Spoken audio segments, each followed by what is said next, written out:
এখন অফিসে যাবেন? আমার অফিস তো সকাল 10টায়। নতুন বিয়ে করেছি তো, এই জন্য লাঞ্চের পরে যাচ্ছি। কেন, কিছু বলবা?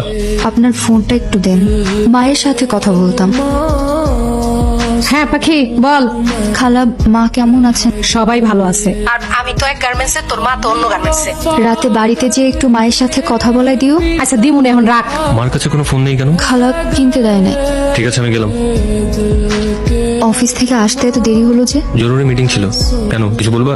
হ্যাঁ, আপনার ফোনটা একটু দেন না। মার সঙ্গে কথা বলবা? হ্যাঁ। মা, মা কে কাচ্ছে? কই কেউ না তো। মা, আমি স্পষ্ট কান্নার আওয়াজ শুনতে পাচ্ছি। কে কাচ্ছে মা? তবে বললাম না পরি ঘুমাইতেছি, রাখি। আমি বাড়ি যাব। কেন এত রাতে, কেন, কোনো সমস্যা? মায়ের কাছে যাব। কালকে সকালে আমি নিজে নিয়ে যাব। আজ এত সকাল সকাল অফিসে যাচ্ছেন যে? অফিসে একটা ইম্পর্টেন্ট মিটিং আছে, মন খারাপ করে থেকো না।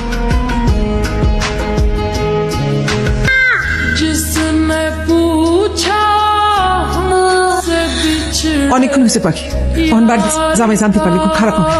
না, আমি যাব না। আমি পরীকে নিয়ে থাকতে চাই। আমি তোমার জামাইকে সব বলে দিতে চাই। এতে সংসার টিকলে টিকবে, না টিকলে নাই। এরকম করিস না, আমি মাঝে মাঝে পরি নিয়ে আসবো। তুই যা, আমি যাই, আমি আবার নিয়ে আসবো, আমি আবার নিয়ে আসবো।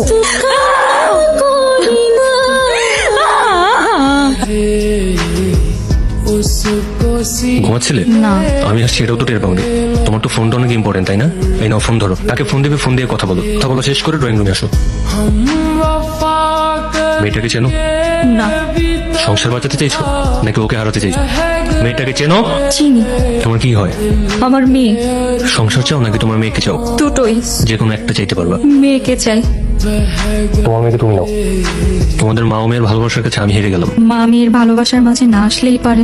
মা মেয়ের মাথার উপর বটগাছের ছায়া হয়েও তো থাকতে পারতেন। সব পুরুষ আসলে বাবার মতো মহৎ হয় না। আপনি এখন আমাকে তালাক দিয়ে দিবেন, তাই না? ঠিক আছে, আমি চলে যাচ্ছি। তারও তুমি চলে গেলে চলে যাও, পরীকে আমার কাছে রেখে যাও। আমি পরীকে আমার মেয়ে হিসেবে মেনে নিয়েছি। এখন থেকে আমি ওর বাবা। মানে? বাবা খাবে না তো? বাবার খাওয়া শেষ? তুমি খাও, নাও, এই নাও, এই নাও। বাবারে বাবা, তোমার ক্ষুধা লাগছে? ক্ষুধা লাগছে তোমার? এই যে দেখো, এটা কি? কি ব্যাপার, তুমি কান্না করছো কেন? আপনি আমার ফেরেশতা। আপনি এত ভালো কেন? আমি কি বলে আপনাকে ধন্যবাদ দিব? আমাকে কেন তোমার ধন্যবাদ দিতে হবে? এই উঠো, উঠো, উঠো, উঠো। সারাটা জীবন তো অনেক কষ্ট করছো, এখন থেকে আর না। এইসব কান্নাকাটি সব বন্ধ। হাসো, হাসো, হাসো, হাসো। এই যে দেখো পরীর সাথে আমি কিভাবে কি। বাবা বলো তো এটা কি?